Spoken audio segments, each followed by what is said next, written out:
Hello and welcome to Ditching Hourly. I'm Jonathan Stark. Today I've got an audio excerpt from an answer I provided on my YouTube channel. You can check it out at thejonathanstarkshow.com and it'll redirect you to YouTube if you're into watching videos. Otherwise, you can just listen to the audio here on the podcast.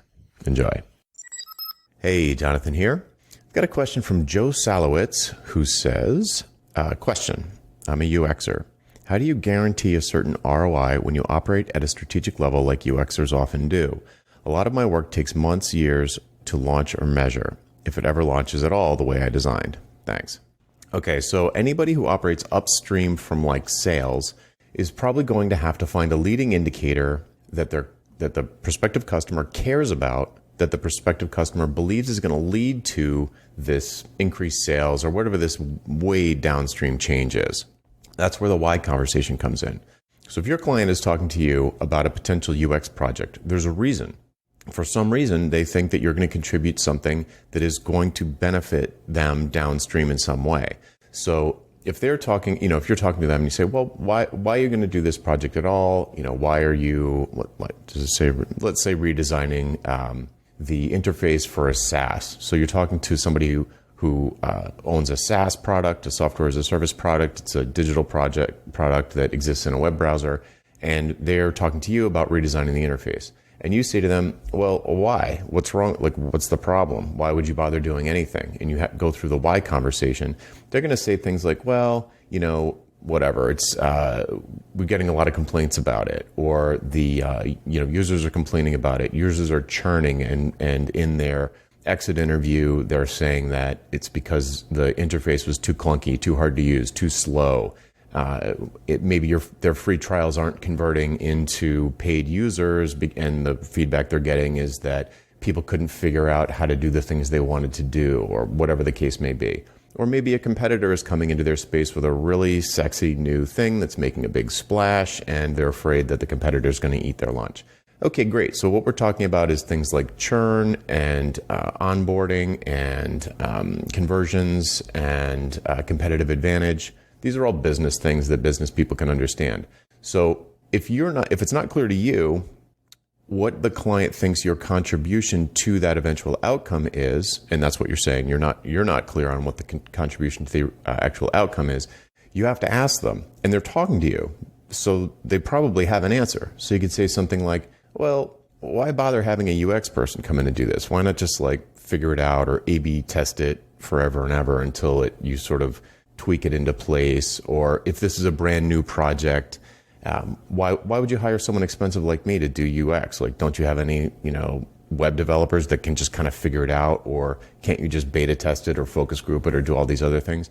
When you try to talk them out of working with you, they will tell you why they don't want to do that. And that reason is the thing they're buying. They're not buying decreased churn from you. That might be an outcome that you need to know about because that's a home run, but it's not going to come for a long time. The thing that you do maybe is the value. It's immediate. So if they're talking to you and they trust you and you're, a friend of theirs recommended you as like a UX guru, they want some kind of insurance. That's why they're thinking about hiring you. And they'll say something like, well, we've done things wrong before and we want to do them right now. And you are the person who I believe can help us do this right. You say, okay, how are we going to know if we're doing this right? So yes, I believe that I can, I know all the best practices. I know all the things, but you have a unique business. All businesses are unique and you're trying to do specific things. You've got specific goals. What can we measure while I'm doing my piece that is going to allow us to know that we're going in the right direction toward this future decreased churn, increased revenue, increased competitive advantage, whatever the downstream effect might be?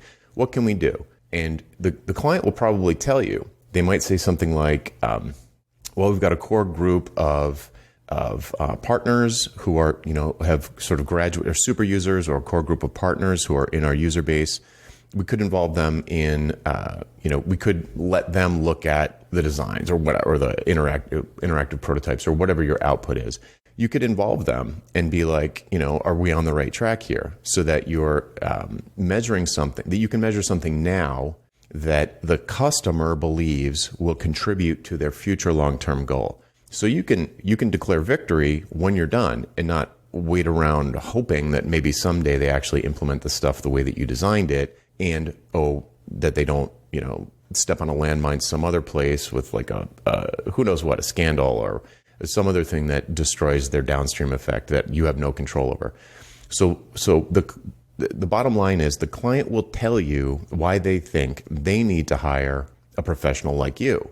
And if they can't do that, or they give you an answer that is actually not something you can do, then you shouldn't take the project. But if you are confident that you can do it, and you do believe in what they're saying, and you do come up with something that you can measure in the near term that would help that would give them that feeling that they are doing things the right way, and that this is going to work if they don't screw up something else, then you can price that.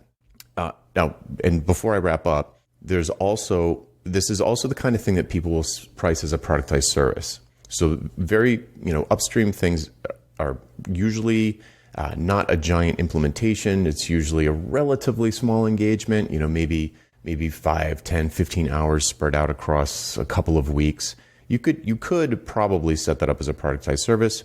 Just pick a price for it, increase the price over time as you sell more and more of them, and not worry about finding the value with every single client. So if you do want to value price each of these upstream engagements, then the conversation you need to have is why, the why conversation. Why would you bother hiring someone like me? Why not just do it the wrong way? Why build this? Why have blueprints? Just build the house. Just start hammering nails.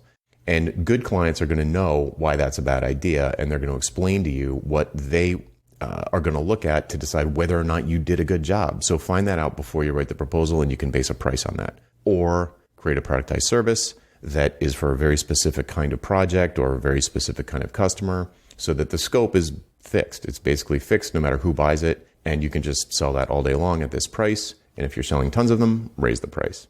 Okay, that's probably enough for now. Hope I didn't talk too much. I'm Jonathan Stark. If you have a question for me, you can hashtag AskJonathan on Twitter, YouTube, or LinkedIn, and we'll find it and add it to the queue. Bye. Would you like to learn how to get paid what you're worth? How about selling your expertise and not your labor?